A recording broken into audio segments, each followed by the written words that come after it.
Hello and welcome, and good afternoon to the viewers who have joined us from Bangladesh and Sri Lanka and beyond the borders. Welcome to our webinar. As you can see that Global Compact Network Bangladesh and Global Compact Network Sri Lanka are jointly organizing a special webinar titled Women in STEAM and Supply Chain, Reshaping the World of Work. And today I'm K.M. Hassan Ripon, moderating the first session. And it's a very special and exciting session because today we are going to talk about or discuss about women in supply chain, closing the gender gap. And the reason I said I'm really excited because today I have a very, very expert panel in this session. So let me introduce with you all with our today's panel members. First, we have Mr. Riajuddin Al Mamun, who is the chairman of Iflian Group.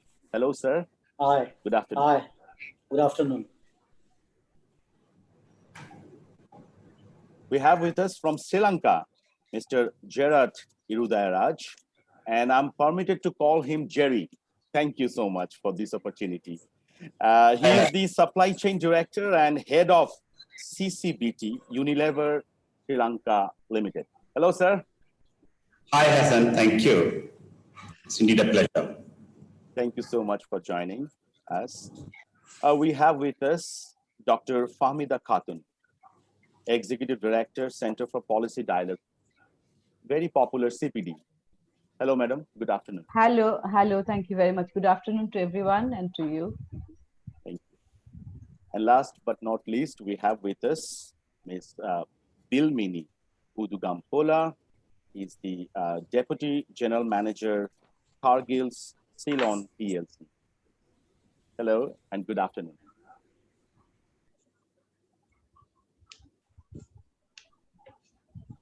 Hello, good afternoon. Thank you. And from Global Compact Network Bangladesh, we have with us the Executive Director of this chapter, Ms. Shahmin S. Zaman. Hello, ma'am. Good afternoon.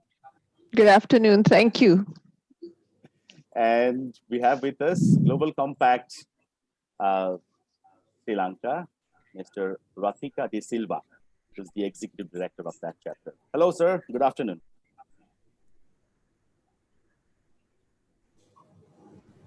Sorry, good afternoon, everyone. So, as I said, today's webinar title is Women in Supply Chain, Closing the Gender Gap. And we all have experienced, like last 12 months, I would say, the pandemic, COVID-19 strike, the most important sector that has been suffering a lot, and that is our supply chain. And also, before the pandemic, it was, saying or largely discussed about the participation of women in this supply chain. So some people say women participation need to motivated, I would say. And also some people say women are not encouraged to involve in the supply chain process. So what is the exact scenario that we're going to find out today from our panel members. So since we have mixed panelists here from Bangladesh and Sri Lanka, so we'd be able to receive the experience from Bangladesh and Sri Lanka. So let us first learn from Sri Lanka. So on these figures, I would like to request Mr. Jerry. My question to you, as I said, first of all, let me give you the format of this webinar. First, I'd like to request all the panel speakers to say about, and I'll give them specific questions, and we are requesting them to discuss on that specific questions. And then we will request our viewers who have joined us from Bangladesh, Sri Lanka, and beyond borders. If you have any question, you can ask, and I'll bring the answers of your questions from the panelists.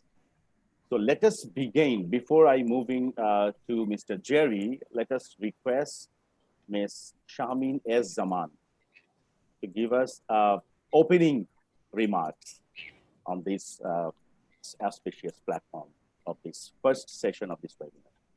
Thank you very much. Thank you. And welcome to all our guests from Bangladesh, Sri Lanka, and other countries of the world. And of course, our distinguished panelists that are here today, not only for this first session, but also in the second and third segments of today's webinar.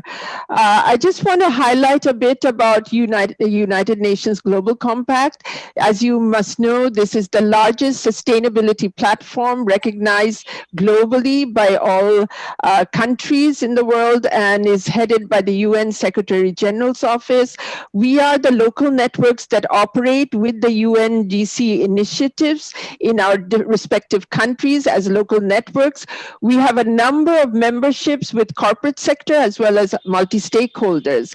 And today we are here to discuss supply chain, which the moderator already explained is a crucial agenda, not only for us in Bangladesh and Sri Lanka, but all over the world. We've seen the pandemic. We've seen what it's done to the supply chain. And as private sector and academia and civil society, we need to help support not only the supply chains, but also women in supply chains. We are in a regional collaboration. Sri Lanka Network and Bangladesh Network has been working together in a number of webinars throughout this year. And as you know, everything is virtual. It's been interesting to find different speakers and different panelists that talk about their perspectives on thematic issues that the UNGC is associated with. And supply chain is a major issue for our next strategy of the UN Global Compact in the next few years. And we hope that through this discussion, we'll learn more about how we can engage women. This is an important month, a month that we say International Women's Day, but it's not only a month, it's beyond a month. This month we celebrate March 8th, but of course we should celebrate women's participation every month of every year. And I want to say that Bangladesh has come a long way, even Sri Lanka, with women's participation, but there's potential to do more. And today we'll learn from our speakers in the three segments that we have that what are the ways we can engage more women in the supply chain, in business, as entrepreneurs, as leaders. How can we pave the way for that enabling environment?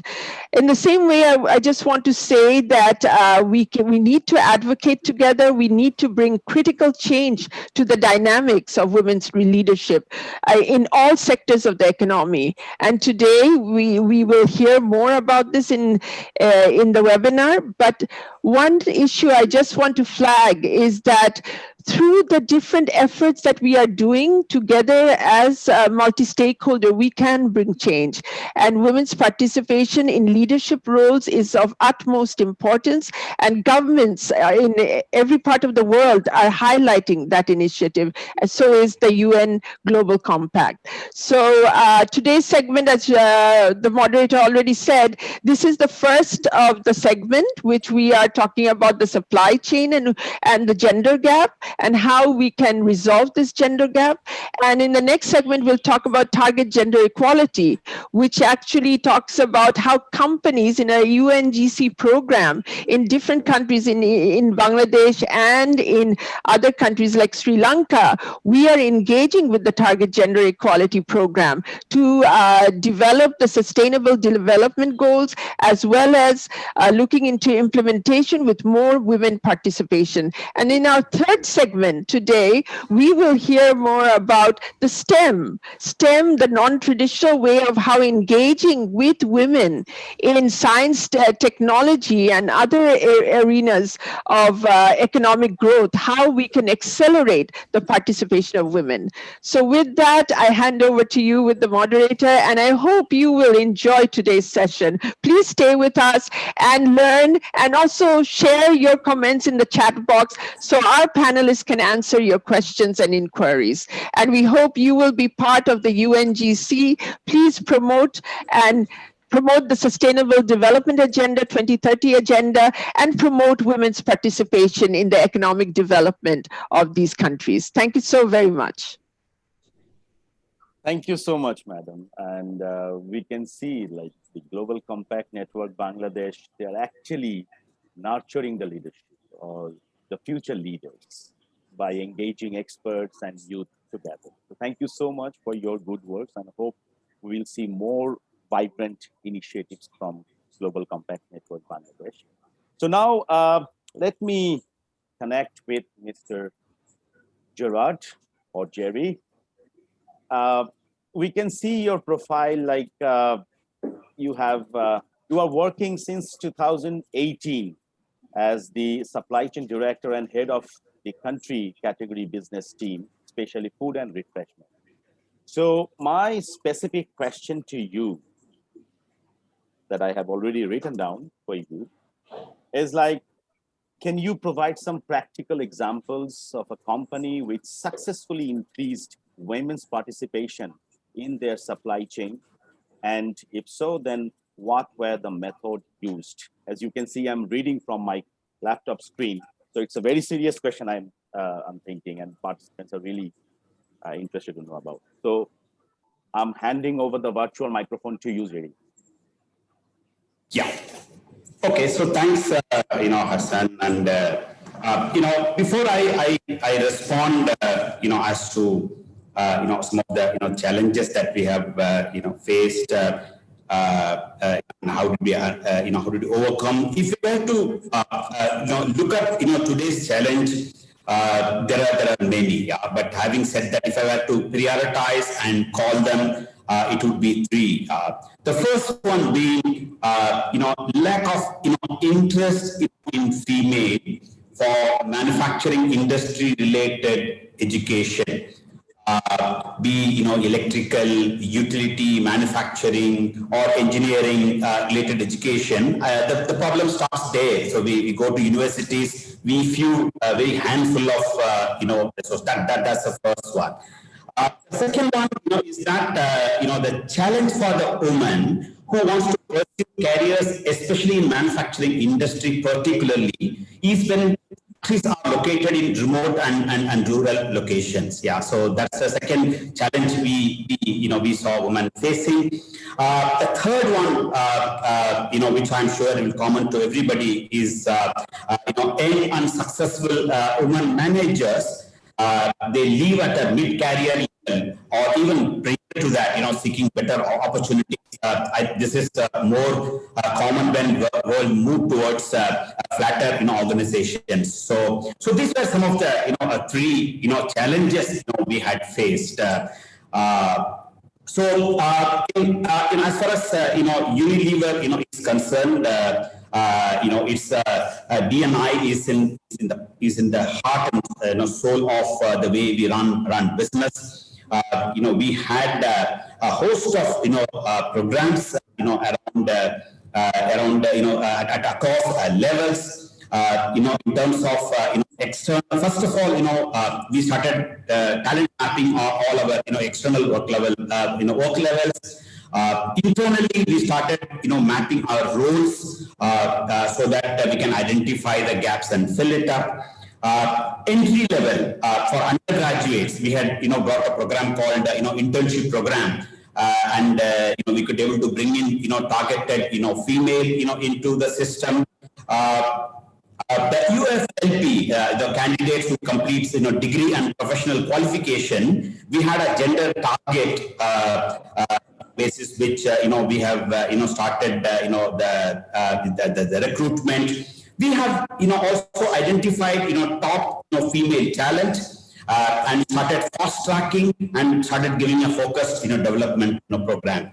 And in factories, we have started creating a right infrastructure for them to enable the female workforce. So if I were to say today, where do we stand as a part of all these? Today, 60% of our female representation we have in our board that we said. Yeah. The second level of management committee, we call it as extended MC. We have 47% of female, workforce there. Each of the board members run their own leadership team, and close to 40%, of the leadership teams are females. Yeah. And I'm really proud to say that, in the history, we brought in our first ever female factory manager in the Agarpatna factory, and also our first general shift manager. Both are 100% male dominated and unionized environment. And I am really proud to say that, they are most successful in their roles. It's always a pleasure to be among friends in corporate sustainability.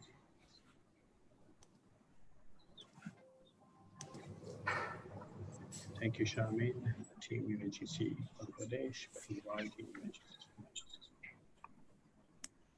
UNGC. I think transformation. You could go ahead, Ripon, go ahead. Insightful session today. Okay. As we have discussed. Thank you, Mr. Jerry, especially for highlighting three main challenges. So you're supposed to present a slide. Yes.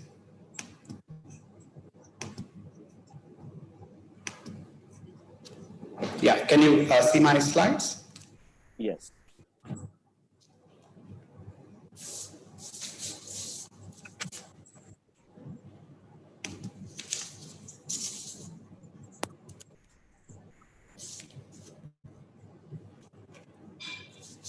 Okay.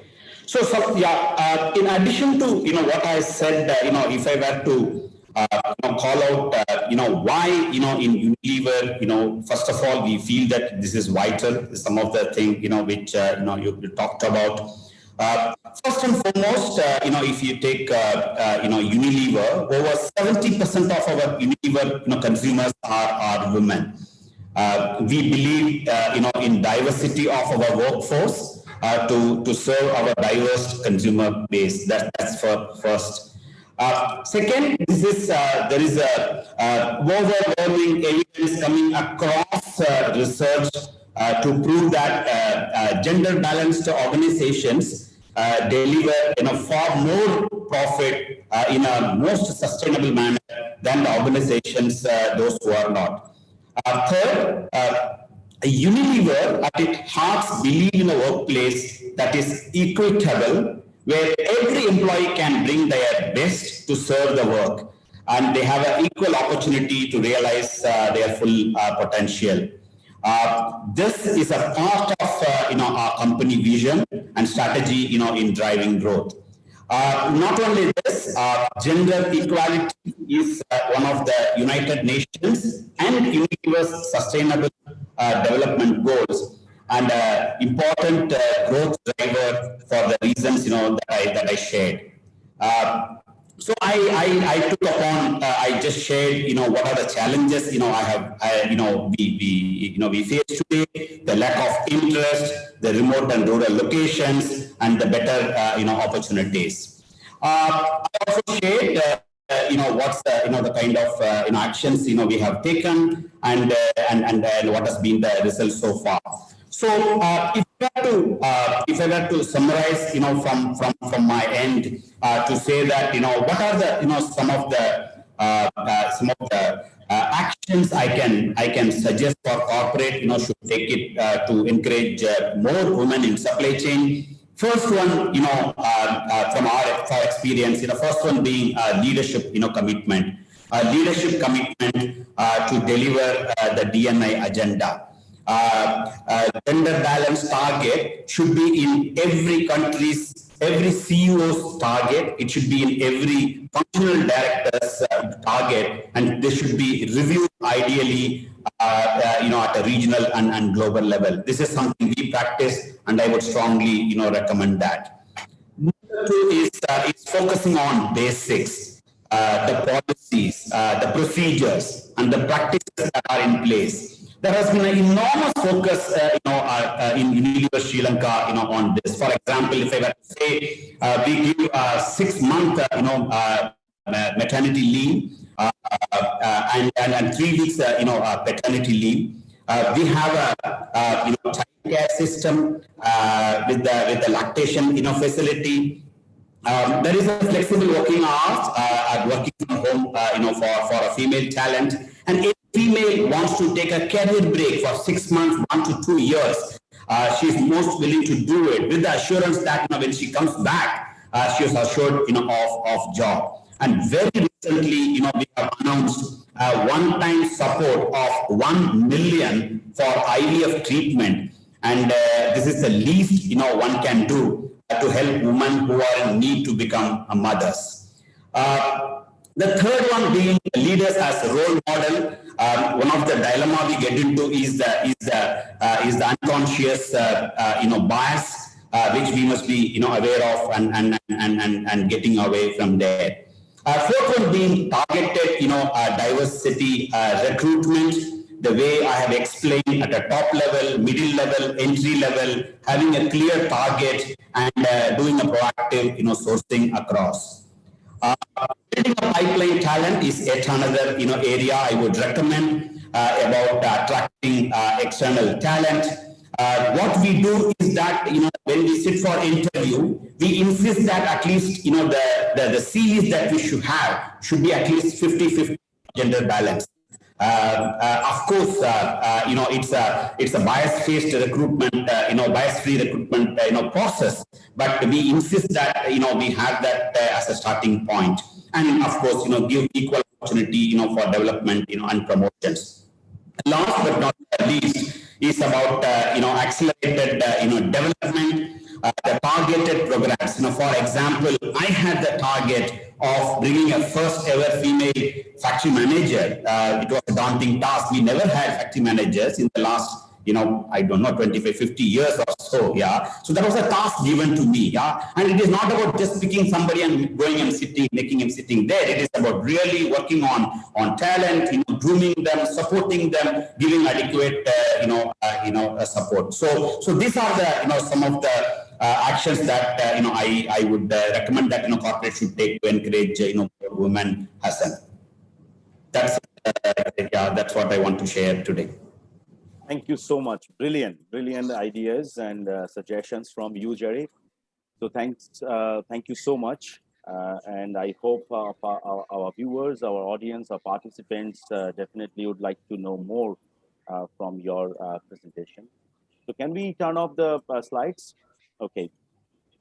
So now it's time to connect with Mr. Riazuddin Al Mamun, who's the chairman of country's one of the largest and popular brand, Applian Tailor. So he is the chairman. And if I say the family members of the size of the family members of Applian Group is more than 16,000. So I would say it's a very big. So one thing that I would like to ask you, but before I put my question to you, everybody is trying to compete each other by ensuring diversity. Diversity means they are, competing each other by hiring females, workers or female leaders. But are we ensuring the inclusion? I mean, we are hiring women, but are we giving them responsibility? So diversity sometimes not equal to inclusion. So that's my comment. I hope you would address. But the specific question to you is, as the chairman of Applian Group, one of the largest textile and apparel companies in Bangladesh, how are you engaging with women in your supply chains to increase their participation? So that's the specific question. Thank you. Mr. Riazuddin Al Mamun. Thank you. I was listening. It was a wonderful discussion. And actually, you left behind 4,000 of our family members. We have 20,000 actually. So it's okay. It's okay. So I'm really sorry. Please pardon me. Yeah, no, it's okay. It's okay. It's absolutely okay. I'm just correct you. So actually, if you go back to our the history of this country, we are 58th independence this year, and we are celebrating. And if you see, it's this 50 years. About 27 years, this country is led by the ladies, not by the gents. So it's more than 50%. But if you go back again in 50s, one of the best university in our country is Dhaka University. And in that time, in the same class, if a woman likes to talk to a man, he needs to apply to the professor. Or if a man wants to talk to a woman, he needs to apply for that to the professor. So from there, the 50 years we are here today, a country led by a woman. So, but that doesn't show the whole picture of the country. So I'm sure about that. For me, in my production flow, this is about 60-40. 40% women are working in my production flows and 40% is man. So as you understand, my 40% strength is a woman. So, but what is our aim and what is our intentions and what we are thinking? We want women to be in the leadership team. We want women to be in the corporate area. So is this okay? Are you listening? There's some. Yes, we can hear you clearly. Yes, okay, yes, we hear you clearly. Okay, okay. So what we are trying, and because we are textile and garments backgrounds and the business.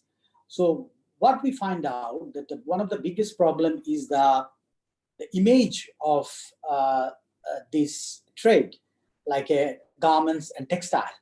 So the banking sectors and other sectors are ahead than us to hiring managers and executives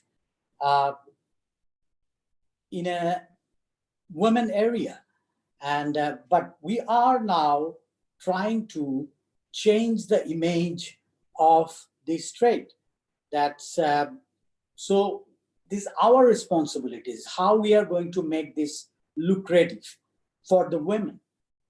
So that is a lot of initiative we are taking. I cannot explain you in a short time.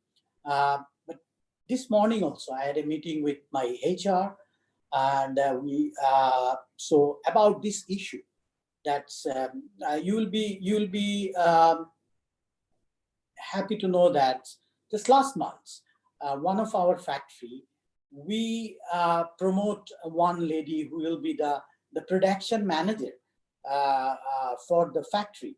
So but we are taking a lot of initiative, but there is also a lot of things we are observing. That's the men's, they doesn't interrupt their career. They are more aggressive. But when it comes to women, sometimes we see that after some period, they took a gap, so they go back and to manage their family, and they are not coming back to the, it's because of the social issues, because of the family issue, because still, whatever we say, still not, it's equal, gender equal society. But this is what all of us, we should take, and we should be focused, and we should create some opportunity for our benefits, because the women, the one part or the 50% of our strength is a woman. So if we don't utilize that, look at the garment sector. So it has a strong base of women. This sector has been built by the women, which is, I think, near about 80% of the foreign currency earning by our women. And what we proudly said, our foreign currency reserve is 44 billion US dollar. Who is the contributor? Is this the women who are going to the factory at 8 o'clock and coming back at home at 7 or 8 o'clock in the evening?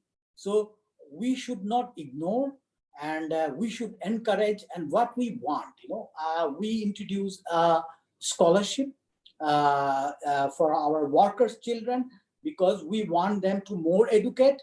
A girl should be more educated. We bring them to the better post. So that is, as I said, that we are taking a lot of initiatives. This is a part of our philosophy, or part of our the plan, that we likes to empower, we likes to utilize our women, because it has been proven in Bangladesh, if a country run by a woman for 27 years, and country like Bangladesh, and if you see our GDP and other growths are going up, and it's become an example, so why not other sectors should lead by the women? So that is what we expect, and I'm very optimistic, very, very optimistic. But we need to work. We cannot only lecture, we cannot only give a thought, but we need to be very practical. We need to be in the field. We need to take risk. That is one thing we don't like to take. That's whenever it's coming to the women, we feel that they are weak. We feel that there will be a lot of other problems. So then we don't take risks. But whenever I take risk, I got the result. So the failure can be in any gender. Even in the man can be failed, and the man are failing for different areas. So we should not judge. We should take risk. It's upon the entrepreneurs and the management and the HR, how they look into it, and how they bring up our women power to the right position. Thank you. Thank you so much. Wonderful, and congratulations for promoting, uplifting women leadership in your organization. And I hope we will see APLIAN as one of the examples in Bangladesh. Thank you so much. Now let me connect with Ms. Dilmini. So as I can see, Ms. Dilmini, you are leading one of the largest retail pharmacy chains in Sri Lanka, named Cargill's Food City, which has almost 375 pharmacy outlets and over 380 pharmacists.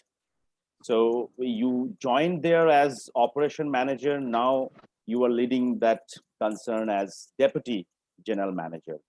So my specific question to you is, in your opinion, what are the key areas of opportunity for increasing women's participation in supply chain in Sri Lanka, which can be an example for Bangladesh? So yeah, it's still many. Yeah. Let me start. Let me start saying Aiboan from Sri Lanka. I'll start saying Aiboan means good health for long life. So I wish you all of them that. And the question about this one about the opportunities of the supply chain. I started in Cargill's in 2010, and in our supply chain, if you take the non-executive environment, there were 0 female participants. Today, we have around over 20% of the workforce, total workforce of the supply chain by the female gender. What is the opportunities there? But there is a environment says, when you say the supply chain, mainly the warehousing, when it comes to the retail, the warehousing, there's a idea of lifting boxes, and there is a heavy load work. But when you reality, it says it is not, it is an immaculate process from starting from customer to end to customer. So in that prospect, there's a lot to do with lot of efforts. So in that side, I think the women has a lot of opportunity to work with. Sometimes why there has been no people in supply chain was there was not enough opportunities, and also not enough mentors, because there has not been somebody to look up to become to supply chain. And we can see it in, like in Cargill's, we being the largest chain, we had to look up to a male gender role models in supply chain. Eventually, it has grown up and developed into environment that we can look up to people who have experience. And in Cargill's, we have been very, very proud that our supply chain executive decision-making level, we have the ladies are in control. That is after this is 2021, and they are much in control. If you take this last 12 years. So it's not only the opportunity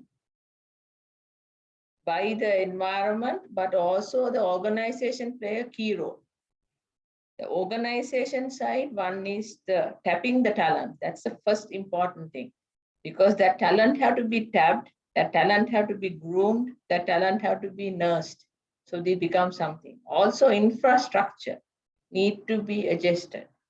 And also the management need to understand what to be done in the decision-making policies, so ensure the women can work in a manner that without disturbing their cultural backgrounds and the societal demands and the families and everything.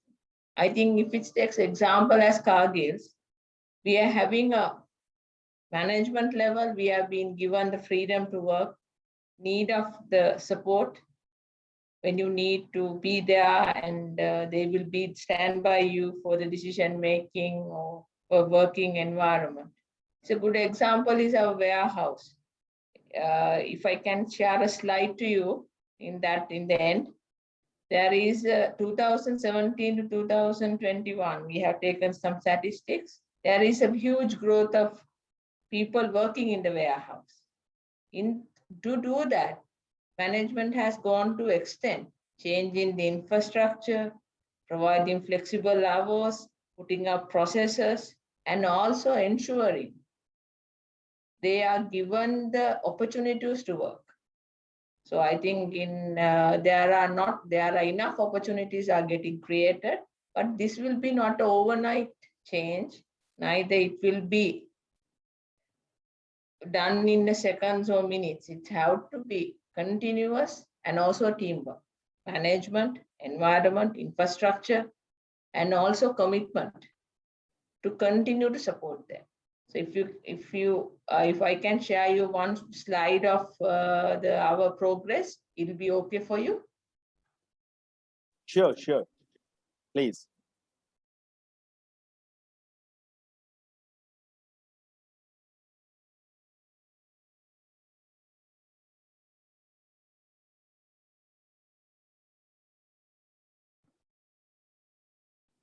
This is what I was talking about, our supply chain, the female representation. If you look at it from 2017, there is a very steady increase to 2020, which is very, very proud, because we also are one part of it. And also the total non-executive growth also been. And the key thing I see is here is the executive. The workforce has sustained in Cargill's, because the leaders, also the people who make decisions in supply chain, has progressed and remained in Cargill's for almost 3 to 5 years now. So I think that's a very healthy progress from the company side. I think what we have done, we should be very proud as Cargill's, and to achieve onto this level. So I think we have much more to do. There's much more things we have to do to ensure this is continued and sustained. There is had to provide opportunities and the development. I think the key thing is the development. And also one part I want to take out from the Unilever is when you come to warehousing, where the locations are, remote locations. On those remote locations, providing the environment for them to work, also work and home balance will be a big challenge. Even we are going to move into a challenging environment because we are going to need a more space for our warehouse. That will be the challenge. How we going to create that environment to make sure the people who have been dedicated working in Cargills will have more time with us and can provide us more importance to provide more time and work to us. And also, what I see is last 4 years of the input to supply chain by women has been very strong in Cargills. One is if you take pharmaceuticals, we have been leading as a largest chain, and also in FMCG, we are the largest buyer in Sri Lanka. So when you come to that, how they balance and the empathy they bring into the supply chain is, I think, the remarkable thing, because how they see different angles sometimes, and they see different choices sometimes, because the society have certain balances they have to carry on in life. I think, thank you for the opportunity given. Any questions you have, I will be really happy to answer. Yeah. Thank you, Ms. Dilmini. Definitely, we'll come back to you soon. And very important and very exciting slides that you have shared. The executive portion is increasing, and the total female work is also increasing in your organization. That's a very good sign and very good news for us as well. So thank you so much. Now, yeah, that's the 8.05% of total female workforce. So thanks so much. So we'll come back to you soon. So now it's time to connect with our last but not least, the most experienced panel members for today's session, Dr. Famuda Khatun.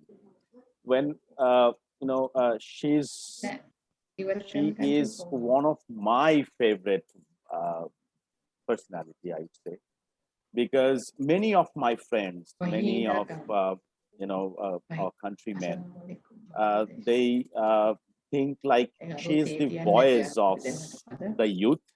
She raised voice the way it should be. So thank you so much, Famida Khatun. And you are leading an organization called CPD, very well known organization. And you are working there as one of the think tanks and the executive director of CPD. So my specific question to you, Bangladesh and Sri Lanka are both the emerging economies where we share a lot of traits. How do you see the state of women's representation in supply chain across South Asia? And what recommendations do you have to increase women's participation and entrepreneurship? And especially if you want to highlight any policy that we have in Bangladesh. Yeah, Madam.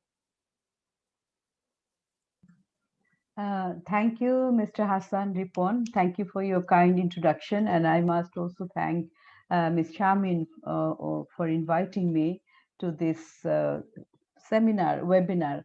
I must admit that I have absolutely no expertise on that, because I work on mostly on theoretical issues, but I see so many luminaries here. They're working on the ground. So I'm really humbled and honored. But working for the last many years on economic and social issues of Bangladesh and also South Asia, I can share some of the insights which I have gathered through my research and also through the interaction across the across various people in the society. The discussants who spoke before me have really laid the issues very nicely, and that made my responses very easy. But Regarding what I can summarize also and take some cue from your question is that yes, Bangladesh and also Sri Lanka, in fact, in South Asia, women are moving forward, and Bangladesh is leading in many respects in terms of gender parity in education, particularly at the primary and secondary level and all, and also Bangladesh's women labor force participating in the export-oriented industry, particularly in the ready-made garments. However, we must also admit that we are yet to be there, because only 36% of the women's participation in the labor force is only 36%. We want to be at least half, that is 50%. However, that progress is very well appreciated. But if you disaggregate, where are the women's employment? Mostly in the informal sector, and also in the low paid sectors. Now, the most discussed and most visible engagement of women is the ready-made garments, which is globally linked with the global supply chain and also the global value chain. And Bangladeshi women's contribution in that sector has been really remarkable. I think so is the case of Sri Lanka. However, you have to also recognize that the economy is going through transformation. So it is not only confined in the RMG based export sector, but there are also emergence of technology, electronics, food and beverages. All these sectors are also linked with the global value chain or global supply chain. These have actually an important supply chain and logistical base, and where there are employment opportunities. I see that the numbers are not very encouraging, but then we can also see that women are not traditionally some of the sectors where they're like apart from the textile, agriculture maybe would be another sector, but women have moved beyond that, beyond the traditional sectors. They are also going to the non-traditional sectors, because when you talk about supply chain or logistics, these jobs are perceived to be very engaging, sometimes dangerous, sometimes not so, not so you can say that it's something to you have to really uh, interact with people, which may not be always pleasant. However, as I have heard from many speakers before me, that women are coming forward in logistical sector also in the and they're doing well. So now, in order to understand that, mostly about 70 to 80% jobs in the supply chain are done by the men till now. So what are the reasons? I mean, what I could gather, that if we ask a number of questions, that why is that? Is the lack of women representation in this in the supply chains because of the fact that companies are not hiring, or there are not enough female talent available, or there is a the way we are taught, or we are used to think about the job market is not really catered towards a different varieties of jobs which are promising, which are now emerging. So these are, if you try to find the answers to these questions, I think you can also find some of the recommendations which you just asked for. I would say that from the I will mention 2 3 suggestions which are generally important for creating employment, but also creating particularly employment opportunities in the supply chain for women. One is that the opportunities, we also have to know about the opportunities what are available, because the stereotype traditional jobs, beyond that there are more there. So these have to be actually disseminated. Many women really don't know, so access to information is very important. Of course, there are several women organizations women's development organizations, they're working, there are associations, but I think more and more awareness should be there. And also the, women from the, when they are at the formative age, schools and colleges, they should also be taught about that, the opportunities and the types of job, rather than in thinking of stereotype of jobs. In fact, if you look at the, if you look at the job distribution, where traditionally, where, administrative, office based jobs, those are thought to be, perceived to be for women, but that barrier had to be broken at this, when we are moving towards further productivity driven or technology driven activities. The other issue is, of course, which my previous speakers have also mentioned, highlighted, is that focus on hiring more female in the supply chain, because the employers will also have to change their mindset, and also give opportunity to the women who want to enter this area. The other thing also, that it is related to the hiring issue, that you have to think about that women's role. It's emerging, it's going through transformation. So the workplace have to be really inclusive, which can take, also accommodate women. So women are more likely to be, in the jobs. We have seen that many compliance related jobs, they are playing very important roles.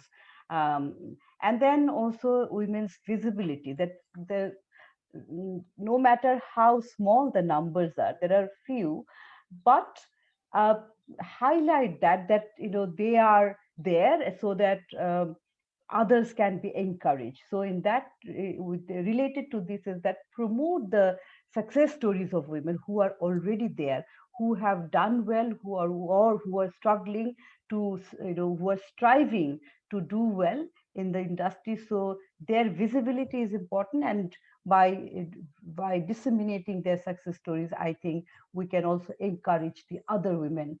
But apart from that, the most important one, which is applicable to all others, is also that the traditional curriculum of our educational institute, those have to be actually changed and redesigned, revised, reviewed, because we have seen that this is applicable to youth also. You spoke about the youth, and we have, and actually I have done also a lot of work on youth employment generation, why they are not getting jobs. Same thing also, same problem also is applicable for women, for girl youth, for female youth. So there is a mismatch between the supply and demand. What is available from the educational institution, these are not really applicable for the job market. So this is a bigger policy issue, at the government level, at the policy making level, that the curriculum have to be changed, and it has to be really catering to the needs of the market, employment market. And in that regard, the bridging of the industry and the educational institution is really, really important, because the curriculum which is in place, these have to be revised in collaboration with the industry, with the sector, so that that what is required by the industry, what they're looking for. And do our curriculum include the issues of supply chain or logistics issues? Maybe not, except for a very, very specialized section, but in general, no. So more focus on that. So more focusing on the needs of the job market, that is very, very important. And there can be many more. I think in the interest of time, I should really stop here. But I would say that this is an opportunity, because also we are already in the technological era, and if we can engage our women by training them, we really can increase our growth and our GDP much more. Thank you. Thank you so much, ma'am. You have ended with your speech by saying, like, industry academia collaboration, right? And which is very, very important. So I'll definitely come back to you. Especially, I would like to know more about this. Like, how do you see this industry academia collaboration, and what the specific role that government should focus here?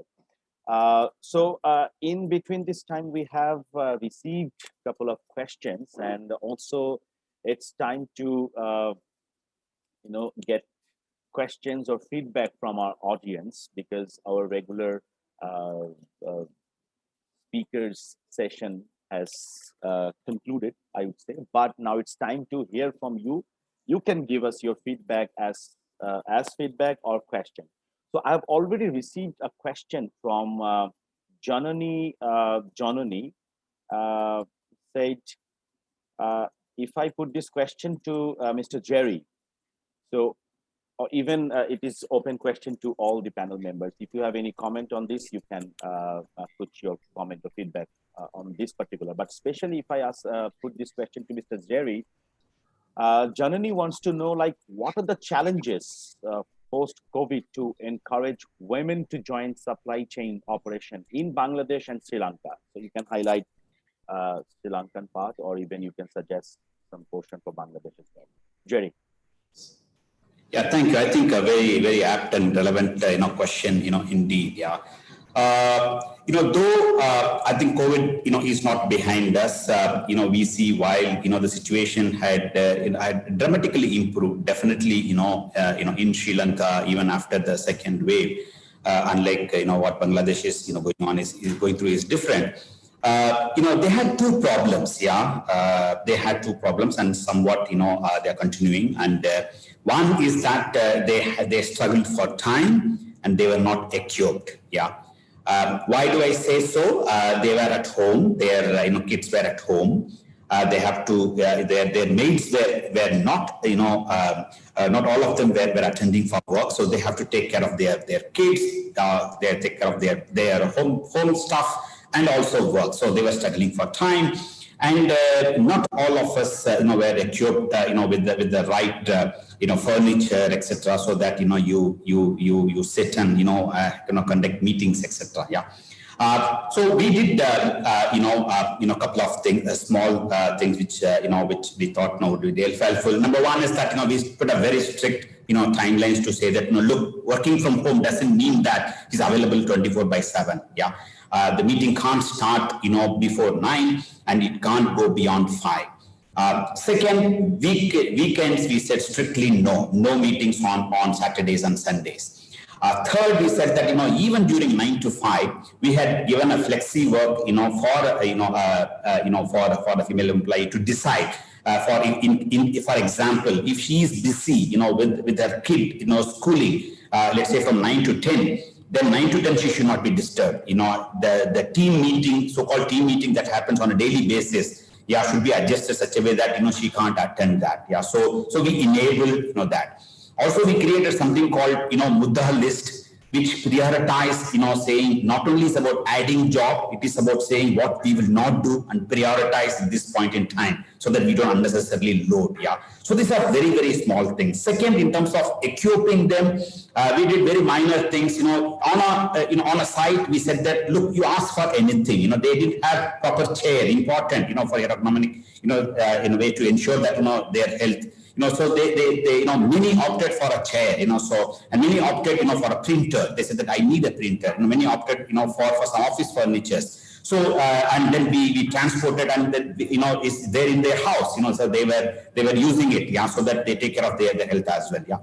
So these are some of the things, and though we opened our office, the turnout is poor, but I think the work is going on. The safety is important, till the time we all fully back to normal. So that's something we have done in Sri Lanka.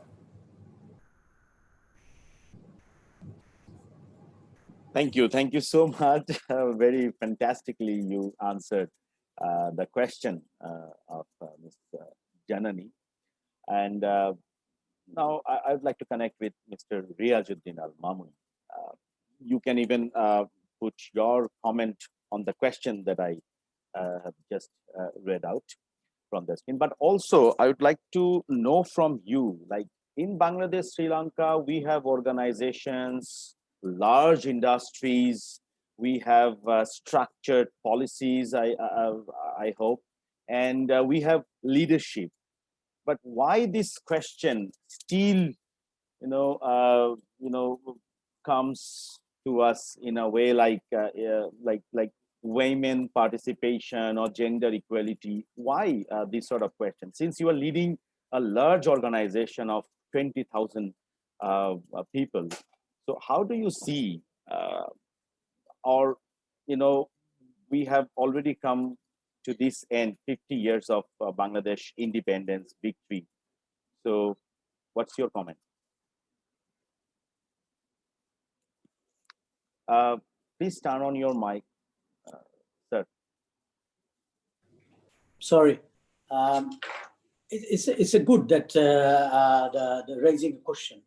It's a healthy, because that will give us an awareness that the progress is not made up to the mark. And I always like questions. That's because we have a tendency in our part of the world, the leader doesn't like questions. They always deliver their own opinions. So because we are behind, every side we are behind. This part of the world, I must say, that's India, Bangladesh, Sri Lanka, but we are progressing. That's if you see the all the parameters. If you're talking about Bangladesh become an example of the women empowerment. If you see the NGOs, they're going to the villages and they're creating the women entrepreneur, and they are contributing to the economy. They are contributing to the. But what I felt that in a policy level, in a leadership level, we need to take it more seriously. It doesn't mean that we are not taking seriously, but we need to take more seriously about this. We need to be very focused. Sometimes our focus shift, so because we are so to achieve something, to become a very serious, if you focus, some result will come up.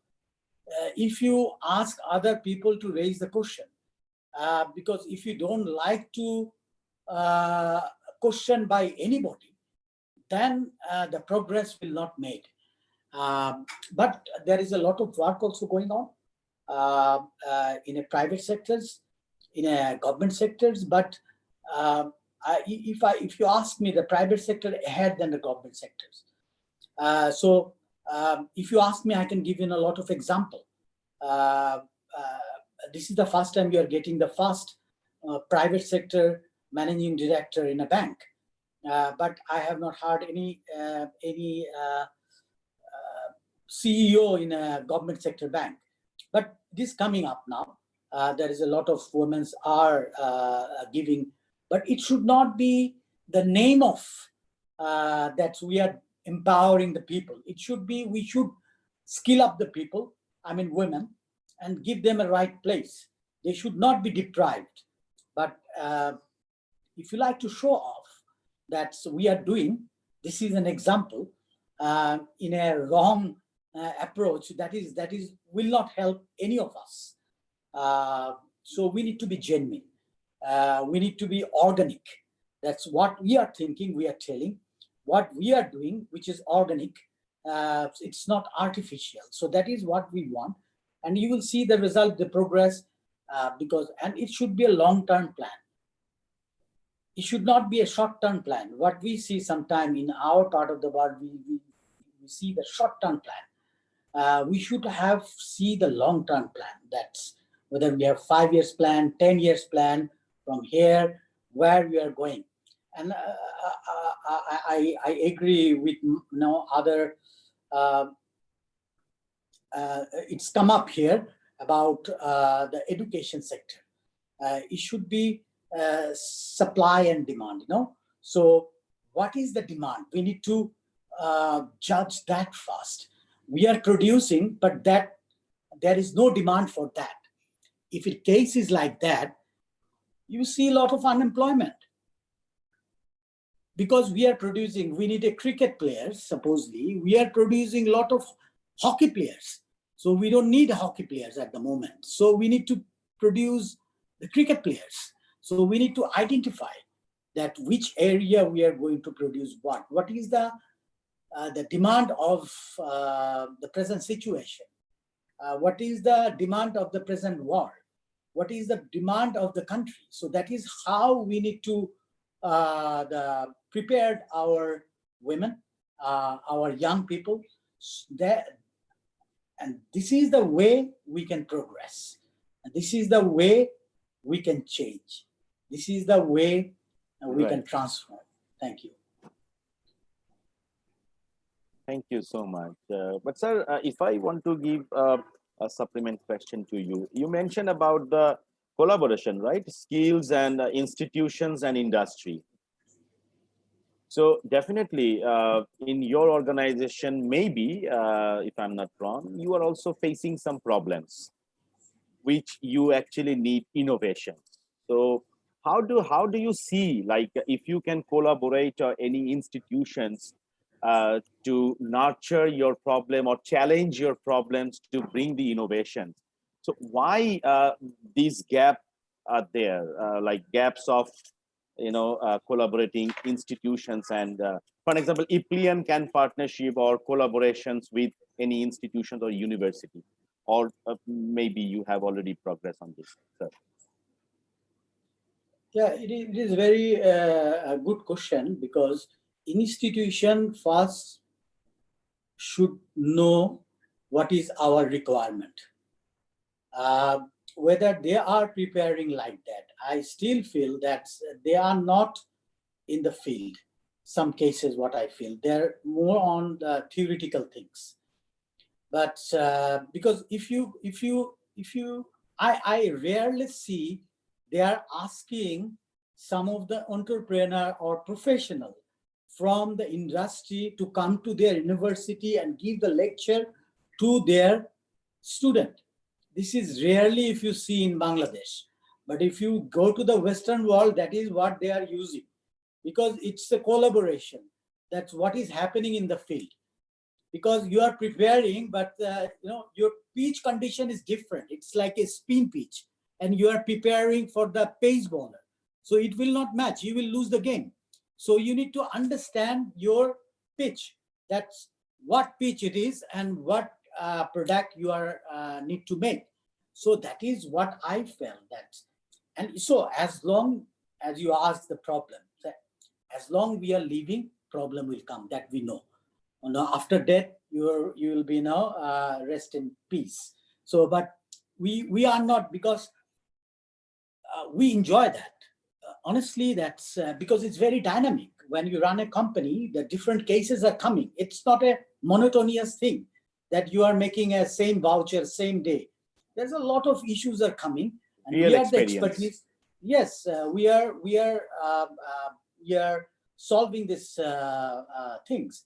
But what I'm telling that institution, they should collaborate with the industry, and we sometimes try to collaborate with them. But what we find out, I told you, that they should be more practical. They should be more on the present world, what present world is required. You don't start making the players without knowing the sports. So first you need to know the sports, then you make the players. That is the way we can collaborate. Thank you. Thank you so much, sir. I have seen. Hello. Yeah. Hello. I think there's a network problem in your side, sir. Hello. Yeah. Can you hear me? Thank you so much, sir. Thank you so much for your comment. Yes, I can hear you now. Yeah, thank you so much for your comment on the question that I put forward to you. And similar question, like everybody is talking about the collaboration, like to enhance the skills of supply chain, how we can collaborate with industry. Anjali Srinath. She's also thinking about this bridging between industry and academia. Anuka said she put a question which is open to all panelists. She said, in what ways can corporate collaborate with the government, international organization, and civil society to work towards closing the gender gap in supply chain? If I put this question to Dr. Famida Khatun, and also along with this question, Fakruddoja Bari, he how to overcome this problem, especially more dependencies on male counterpart. So if this question, two question, I want to put it to Dr. Famuda Khatun and want to know about your comment. Thank you very much. Thank you for this question, a very relevant and important question. So what I have just, highlighted in my speech earlier, again, reiterating that, is that skills development is very, very important for that. The emerging needs of the industry, the types of job, the types of tasks they are assigned to do in the real life, that's very important. Now, there are two ways. One is, of course, the existing educational institutions, colleges and universities. Some of the departments, they have to review, redesign their curriculum, and there not only the academia but also the representatives of the industry, they should be also work as advisors. This is one. The other one is that you create or establish training centers which are already there. There are many training centers. Government has this National Skills Development Authority. Under that, there are government operated institutes, the training centers, private training centers. But what is the more important, that quality of the quality of the training centers, what they are taught there, are they relevant for the job market? Are the skill set which are provided, are they relevant? And the students who come out from that, can they apply that skills? Applicability of those skills is also very important, because what we see that in case of education also in general, there would be infrastructure, but quality of those infrastructure, the softer side, soft quality, soft infrastructure, that is where the problem lies.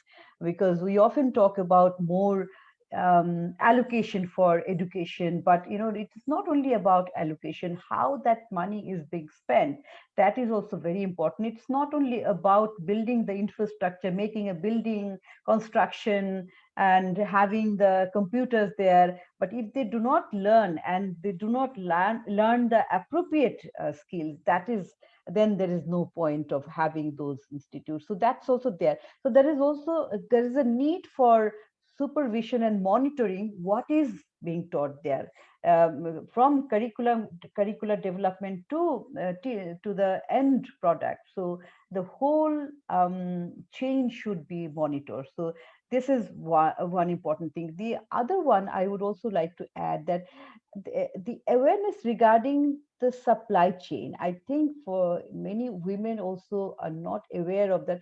What does really supply chain mean? What kind of jobs are required, if we really want to go in the supply chain? And there are, of course, we heard of the discussion about going up the ladder, but also starting from the lower level till the whole range of whole scale, going to the upper scale. Right. So at every point, what kind of skills are required? So that's also very important. Thank you. So skill assessment, participation, collaboration is you are actually highlighting on this, and also quality assurance rather than building only or focusing only infrastructures. So very good point. Thank you, Dr. Famida Khatun. Now I have a couple of more questions, but I think time will not permit us to address. But if I want to summarize and put in one, For an example, Amina Noor Mimi, she said, female workers or women leaders, they're having lack of exploring their opportunities, especially in supply chain. For an example, she's expert in supply chain, but she's finding difficulties of utilizing her interest and explore. Also, uh, uh, one of the participants from United Nations Global Compact, she said, uh, sh- uh, uh, should institutes structure their degrees to the needs of the employers in terms of women entering in the supply chain? And Amjad Ajmer, she's also put this similar question, but she said, uh, do we have any practical tips? I want Miss Dilmini to address these three questions that I have just read. Dilmini, are you listening? So you are in the corporate sector. You are leading an organization. So how do you see, or how do you answer these three questions? I think mainly the limited opportunities. It is there. There's a limited opportunities are there, but now the opportunities are growing on different sectors. It's not only like because of the economy's change, environment has changed. There are supply chain. I think there were, if you take the supply chain, there were specific job descriptions. Right now, it is getting diverse, like the technology coming in, also the new environments are coming in. So there are different opportunities. When these different positions and opportunities coming in, academia or the institutes have to also change the education suitable to release out people with this knowledge. Also the existing people to be trained on these specialized positions. So I think there is opportunities, but there is the opportunities present has different avenues. Like if you take it, there's a WMS coming in, the TMS is coming in. So there are different opportunities, process opportunities are there. So on also the technical, also mechanical side. We are seeing there are now, I have seen on few institutes are doing the forklift operating, the technical, the mechanical side. Also, agreeing to take the female gender into the institute. So this will be a very good opening for the breaching. One is a breach in the gender gap. Also the creating more opportunities, because we can explore more and more, and there will be a more situations to work on. I think that's the main thing. And also the bridging the gap is a key. Opportunities, the skill stuff, and the providing the path for the female to develop the skill. So it have to be working hand in hand. And I think that's the best thing to do. And that will have to be, but not only from the or the institute side, it's also from the organization side, have to work together. Otherwise, you won't be successful, because like a retail organization like ours, our needs change every challenging environment, needs are changing.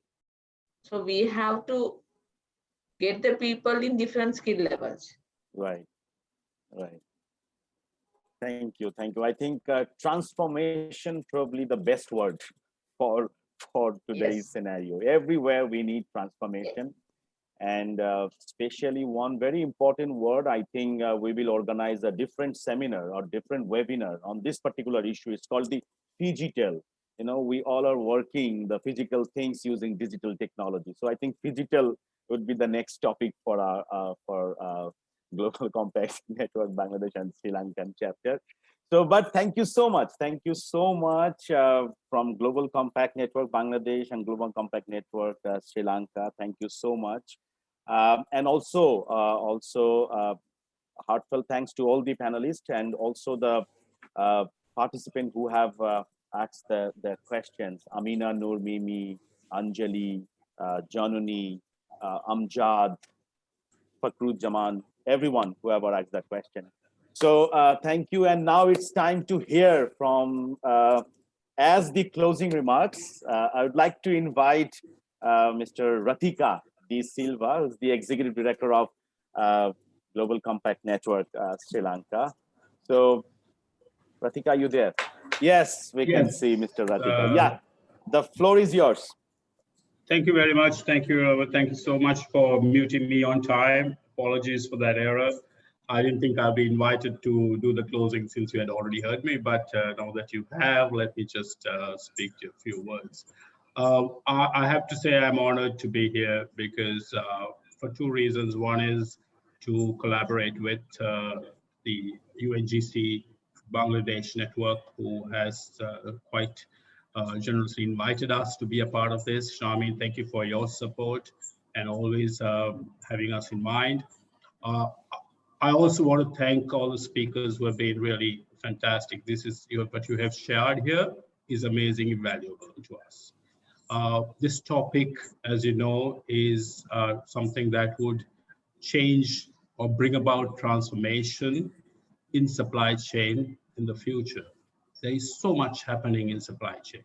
There is so much so much focus on gender equality and also on women in leadership. And that's what we got to hear today.